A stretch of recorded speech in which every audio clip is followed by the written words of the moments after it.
ಕರಾವಳಿಯಲ್ಲಿ ಕಲ್ಪವೃಕ್ಷ ಕೃಷಿ ನಂಬಿಕೊಂಡು ಜೀವನ ನಡೆಸುತ್ತಿರುವ ಕೃಷಿಕರಿದ್ದಾರೆ. ಅಡಿಕೆ ಬೆಳೆಗಾರರಂತೆ ಈ ಬಾರಿ ತೆಂಗು ಬೆಳೆಗಾರರು ಕೂಡ ಸಂಕಷ್ಟ ಎದುರಿಸುತ್ತಿದ್ದಾರೆ.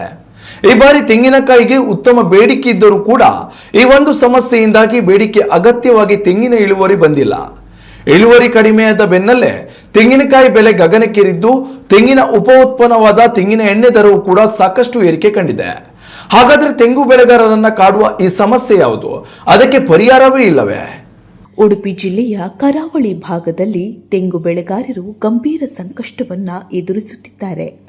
ಈ ವರ್ಷ ಸುರಿದ ಅತಿಯಾದ ಹಾಗೂ ನಿರಂತರ ಮಳೆಯಿಂದ ತೆಂಗಿನ ಮರಗಳ ಬೆಳವಣಿಗೆಗೆ ಭಾರೀ ಹೊಡೆತ ಬಿದ್ದಿದ್ದು ಇಳುವರಿಯಲ್ಲಿ ಗಣನೀಯ ಕುಸಿತ ಕಂಡುಬಂದಿದೆ.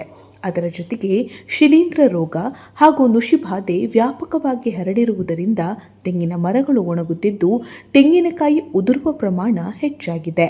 ಜಿಲ್ಲೆಯಲ್ಲಿ ಸುಮಾರು 16,000 ಹೆಕ್ಟೇರ್ ಭೂಮಿಯಲ್ಲಿ ತೆಂಗು ಬೆಳೆ ಬೆಳೆಯಲಾಗುತ್ತಿದ್ದು ಸಾವಿರಾರು ರೈತ ಕುಟುಂಬಗಳು ಈ ಬೆಳೆಯನ್ನೇ ಅವಲಂಬಿಸಿಕೊಂಡು ಜೀವನ ಸಾಗಿಸುತ್ತಿವೆ. ಆದರೆ ಈ ಬಾರಿ ಹವಾಮಾನ ವೈಪರೀತ್ಯ ಹಾಗೂ ರೋಗಬಾಧೆಯ ಕಾರಣದಿಂದ ತೆಂಗಿನ ಇಳುವರಿ ತೀವ್ರವಾಗಿ ಕುಸಿದಿದ್ದು ರೈತರ ಆದಾಯದ ಮೂಲಕ್ಕೆ ಕತ್ತರಿ ಬಿದ್ದಂತಾಗಿದೆ.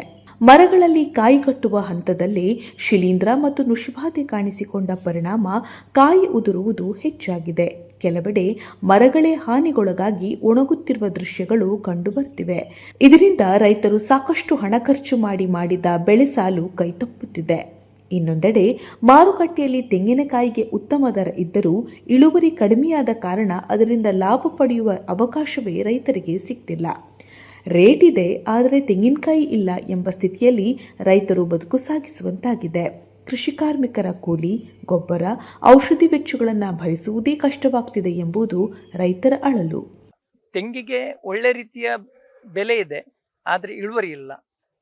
ಇಳುವರಿ ಕುಂಠಿತ ಆಗಿದೆ. ಈ ಕುಂಠಿತ ಆಗಲಿಕ್ಕೆ ಕಾರಣ ಪ್ರಮುಖ ಹೇಳಬೇಕಿದ್ರೆ ಕಾಡು ಪ್ರಾಣಿಗಳದ್ದು. ಕಾಡು ಪ್ರಾಣಿಗಳಲ್ಲಿ ಮುಖ್ಯವಾಗಿ ಮಂಗ ಏನು ಮಾಡ್ತಾ ಅಂತ ಹೇಳಿದ್ರೆ ಮರ ಹತ್ತಿ ಕೂತ್ರೆ ಅದರಲ್ಲಿ ಇರುವಂಥ ಎಲ್ಲವನ್ನ ಹಾಳು ಮಾಡ್ತದೆ. ಅದು ತಿಂದು ಖಾಲಿ ಮಾಡೋದಕ್ಕಿಂತಲೂ ಹಾಳುಗೆಡವಿ ಹೋಗೋದೇ ಜಾಸ್ತಿ ಬೇರೆ ಕೃಷಿಗಳಲ್ಲಿ ಕೂಡ. ಆದರೆ ತೆಂಗಿನಲ್ಲಿ ಕೂಡ ಜಾಸ್ತಿ ಹಾನಿ ಉಂಟು ಮಾಡ್ತದೆ. ಆಮೇಲೆ ಅದ್ರ ಜೊತೆಗೆ ಏನಂತ ಹೇಳಿದ್ರೆ ಫಂಗಸ್ ರೋಗಗಳಿವೆ. ಮುಖ್ಯವಾಗಿ ಫಂಗಸ್ ಅಂತ ಹೇಳುವಂಥದ್ದು ಶಿಲೀಂಧ್ರಗಳಿಂದ ಬರುವಂಥದ್ದು. ಅದೇ ರೀತಿಯಲ್ಲಿ ಕೆಂಪು ಮುತಿ ಹುಳು, ಕಪ್ಪು ಮುತಿ ಹುಳು, ಕುರುವೆ ಅಂತ ಹೇಳ್ತೇವೆ, ಇದು ಕೂಡ ಬಹಳಷ್ಟು ಹಾನಿಯನ್ನ ಮಾಡ್ತದೆ. ಇದರಿಂದ ತೆಂಗಿನ ಮರದ ಬೆಳವಣಿಗೆ ಕುಂಠಿತ ಆಗಿ ಇಳುವರಿ ಕೂಡ ಕುಂಠಿತ ಆಗ್ತದೆ.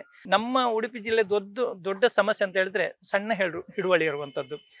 ಸರ್ಕಾರದ ನಿಯಮ ಏನು ಹೇಳ್ತಾರೆ, ಕನಿಷ್ಠ ಪಕ್ಷ 1 ಎಕರೆ 2 ಎಕರೆ 3 ಎಕರೆ ಹೀಗೆಲ್ಲ ಇರ್ಬೇಕಂತ ಹೇಳ್ತಾರೆ. ಹೆಕ್ಟೇರ್ ಲೆಕ್ಕದಲ್ಲಿ ಲೆಕ್ಕ ಹಾಕ್ತಾರೆ. ಆದರೆ ಸಣ್ಣ ಹಿಡುವಳಿ ಇರುವಾಗ ಸರ್ಕಾರದ ಹಲವಾರು ಯೋಜನೆಗಳು ಇಂಥವರಿಗೆ ಸಿಗುವುದಿಲ್ಲ. ಒಟ್ಟಾರೆಯಾಗಿ ಸಂಕಷ್ಟದಲ್ಲಿರುವ ತೆಂಗು ಬೆಳೆಗಾರರು ಸರ್ಕಾರದಿಂದ ತುರ್ತು ಪರಿಹಾರ, ಬೆಳೆ ನಷ್ಟದ ಸಮೀಕ್ಷೆ, ಶಿಲೀಂಧ್ರ ಹಾಗೂ ನುಷಿಬಾಧೆ ನಿಯಂತ್ರಣಕ್ಕೆ ಅಗತ್ಯ ಔಷಧಿ ಸಬ್ಸಿಡಿ ಹಾಗೂ ತಾಂತ್ರಿಕ ನೆರವು ನೀಡುವಂತೆ ಆಗ್ರಹಿಸಿದ್ದಾರೆ.